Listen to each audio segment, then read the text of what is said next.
தென்னாடுடைய சிவனே போற்றி, எந்நாட்டவர்க்கும் இறைவா போற்றி. அனைத்து தமிழ் உள்ளங்களுக்கும் கனிவான வணக்கங்கள். கடன் இல்லாத மனிதனே இல்லை. பணக்காரனுக்கும் கூட அவன் தகுதிக்கு ஏற்ப கடன் நிச்சயமாக இருக்கும். கடனே இல்லாமல் நான் வாழ்ந்து காட்டுகிறேன் என்று நீங்கள் சவால் விட்டாலும் கிரகங்களும் விதியும் உங்களை எப்படியாவது கடன் வாங்க செய்துவிடும். அப்படி கடன் தொல்லையால் அவதிப்படுபவர்கள் ஏராளமாக இருக்கச் செய்கின்றார்கள். பல்வேறு பரிகாரங்களை செய்து கடன் தீர வேண்டிக் கொள்கின்றனர். என்ன செய்தாலும் அவர்களுடைய கடன் மட்டும் தீர்ந்தபாடில்லை என்று புலம்புபவர்களுக்கு மிக எளிதாக செய்யக்கூடிய பரிகாரங்களை இந்த பதிவின் மூலம் பார்க்கலாம். கடன் வாங்காத மனிதர்களே இருக்க முடியாது என்பதுதான் யதார்த்தம். மனிதர்கள் மட்டுமா, எல்லா நாடுகளும் கூட கடன் வாங்குகின்றன. ஆனானப்பட்ட திருப்பதி வெங்கடாஜலபதி சுவாமியே கடன் வாங்கித்தான் கல்யாணம் செய்து கொண்டார். எனவே கடன் வாங்குவது சகஜம். அதை கட்டுப்பாட்டுக்குள் வைத்து வாழ்க்கையை செவ்வனே நடத்த வேண்டும் என்பதே பெரியோர்களின் கட்டளை.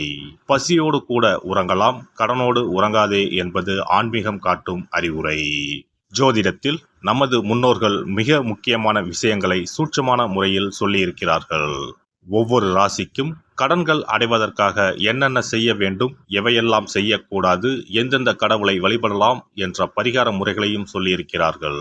ஒவ்வொரு ராசிக்கும் 2ஆம் வீடு தனஸ்தானம் என்று அழைக்கப்படுகிறது. இதன் மூலம் ஒருவரின் பொருளாதாரம் சம்பந்தமான விஷயங்களை தெரிந்து கொள்ள முடியும். ஒவ்வொரு ராசியின் 6ஆம் வீடு ரண ருண ரோகஸ்தானம் என்று அழைக்கப்படும். ஒவ்வொருவருடைய மன சம்பந்தமான வலி, உடல் சம்பந்தமான வலி, ஆரோக்கியம், கடன் போன்றவைகளை நாம் 6ஆம் இடத்தின் மூலமாக தெரிந்து கொள்ளலாம். ஒருவருடைய ஜாதகத்தில் 6ஆம் இடத்தில் லக்னத்திற்கு 6ஆம் இடத்தில் எந்த கிரகம் இருந்தால் எந்த மாதிரியான பலன்கள் ஏற்படும் என்பதை பற்றி பார்க்கலாம். 6ஆம் இடத்தில் சூரியன் இருந்தால் வெப்பம் சம்பந்தமான விஷயங்கள், வெப்ப நோய் சம்பந்தமான விஷயங்களும், அரசு சார்ந்த கடன்களும் இருக்கலாம். சந்திரன் இருந்தால் நீர் சம்பந்தமான பிரச்சனைகளும், சீக்கிரமே அடையக்கூடிய கடனும் இருக்கலாம். செவ்வாய் இருந்தால் இரத்தம் சம்பந்தமான பிரச்சனைகளும், பூமி சம்பந்தமான கடனும் இருக்கலாம். இவர்களுக்கு மருத்துவ செலவுகள் அடிக்கடி ஏற்படும். புதன் இருந்தால் நரம்பு சம்பந்தமான பிரச்சனைகளும், பணம் சம்பந்தமான பிரச்சனைகளும் இருக்கலாம். குரு இருந்தால் வயிறு சம்பந்தமான பிரச்சனைகளும், தெய்வ கடன் சம்பந்தமான விஷயங்களும் இருக்கலாம். சுக்கிரன் இருந்தால் மறைவிடங்களில் பிரச்சனைகளும், கொடுக்கல் வாங்கலில் சில சிரமங்களும் இருக்கலாம். சனி இருந்தால் முழங்கால், முழங்கை, இடுப்பு சம்பந்தமான இடங்களில் பிரச்சனைகளும், பூமி சம்பந்தமான இடங்களில் பிரச்சனைகளும் இருக்கலாம். ராகு இருந்தால் முகம் சம்பந்தமான பிரச்சனைகளும், பூர்வீக வழியில் சொத்துக்கள் பிரச்சனைகளும் இருக்கலாம். கேது இருந்தால் ஞாபக மறதி சம்பந்தமான விஷயங்களில் சிறிது இரக்கங்களும், கையிருப்பு சம்பந்தமான பிரச்சனைகளும் ஏற்படும்.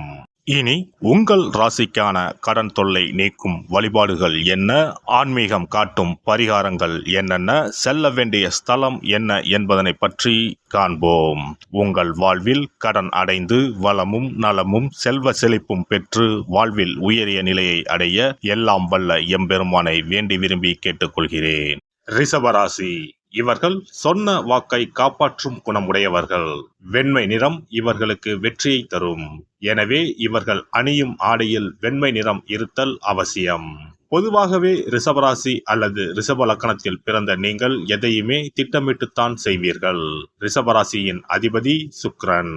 ரிஷபராசிக்காரர்களின் ராசி அதிபதியும் ரண ருண ரோக அதிபதியும் சுக்கிரன் ஆவார். வடமொழியில் ரிஷபம் என்பதற்கு எருது என்று பொருள். ரிஷபராசி மந்திரி ராசி எனப்படுகிறது. தனக்கு கொடுத்த வேலைகளை கம்பீரமாக செய்து முடிப்பார்கள். அவ்வேலையை நேர்த்தியாகவும் செய்து முடித்து பாராட்டு பெறுவதில் வல்லவர். சனி பகவான் சுக்கிரனின் சேர்க்கையை பெற்றால் வண்டி வாகனங்கள் மூலமும், டிராவல்ஸ் போன்றவற்றிலும் பெண்கள் உபயோகிக்கும் அழகு சாதன பொருட்கள் விற்பனை, கட்டிடத்துறைகளில் சாதிக்கும் அமைப்பு உண்டாகும். இந்த ராசியில் பிறந்தவர் வேலையில் முழு மனதுடன் உழைப்பவர். பணத்தை கடவுளாக நினைப்பவர். இவரிடம் பணம் தங்காது. எவ்வளவு சம்பாதிக்கிறாரோ அவ்வளவு செலவாகும்.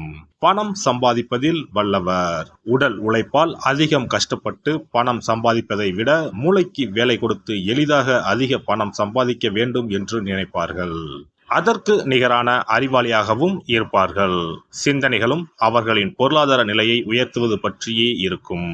இவர்கள் வளர்பிறையில் ஞாயிறு செவ்வாய் ஆகிய நாட்களிலும், தேய்பிறையில் வியாழன் வெள்ளி ஆகிய நாட்களிலும் கடன் கொடுப்பதை வாங்குவதை தவிர்ப்பது நல்லது. கடன் அடைவதற்கான பரிகாரம்: சிவனை வழிபட்டால் நன்மைகள் ஏற்படும். கிழக்கு, தெற்கு ஆகிய திசைகளில் நின்று கடனை அடைப்பது நன்மை தரும். புதன், வெள்ளி ஆகிய கிழமைகளில் கடன் அடைப்பதை தொடங்கினால் சீக்கிரம் கடன் அடையும். ரிஷபராசிக்காரர்கள் மல்லிகையை மகாலட்சுமிக்கு சமர்ப்பித்து வெள்ளிக்கிழமை தோறும் மகாலட்சுமி அஷ்டோத்திரம் சொல்லி வணங்கி வருவது நன்மையை கொடுக்கும். தினசரி உடலில் வெள்ளை ஆடைகளை பயன்படுத்துவதும் மாற்றத்தை கொடுக்கும். சுக்கிர ஹோரையில் இவர்கள் கடன்களை அடைக்க தொடங்குவது மிகுந்த பலத்தை கொடுக்கும்.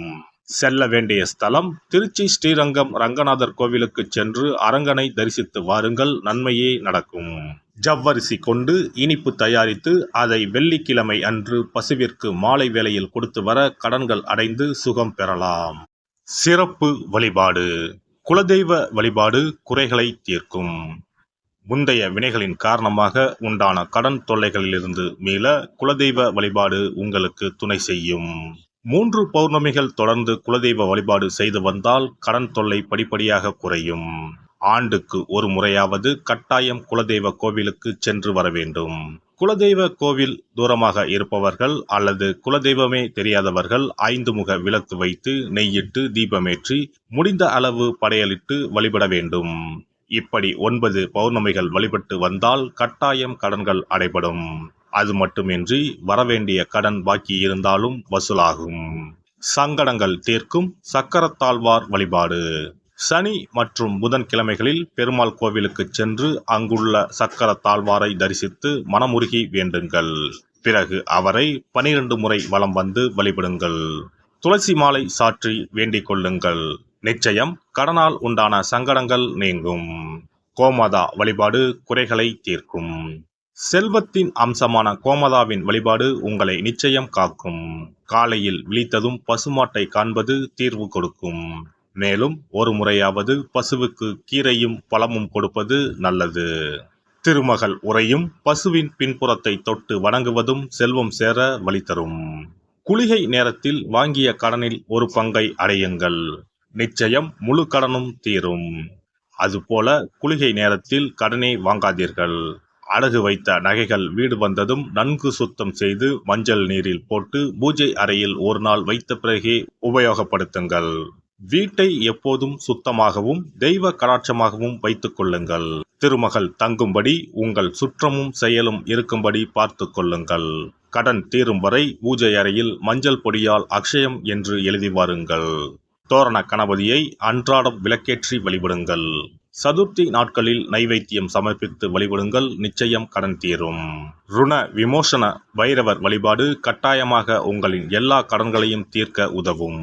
அதுபோல பிரதோஷ வழிபாடு நிச்சயம் எத்தனை பெரிய கடன்களையும் படிப்படியாக தீர்க்க உதவும். அதுபோல பஞ்சமி தினத்தில் அம்பிகையை எண்ணி விளக்கேற்றி வழிபட்டால் கடன் பிரச்சனைகள் தீரும்.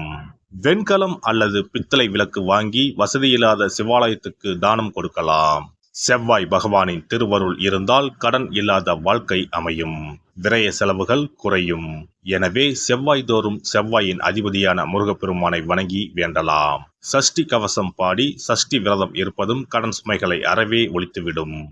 எல்லாம் வல்ல இறையருளால் நீங்களும் உங்கள் அன்பு குடும்பமும் உடல் நலம், நீலாயுள், நிறை செல்வம், உயர் புகழ், மெய்ஞானம் ஓங்கி வாழ்க வளமுடன்.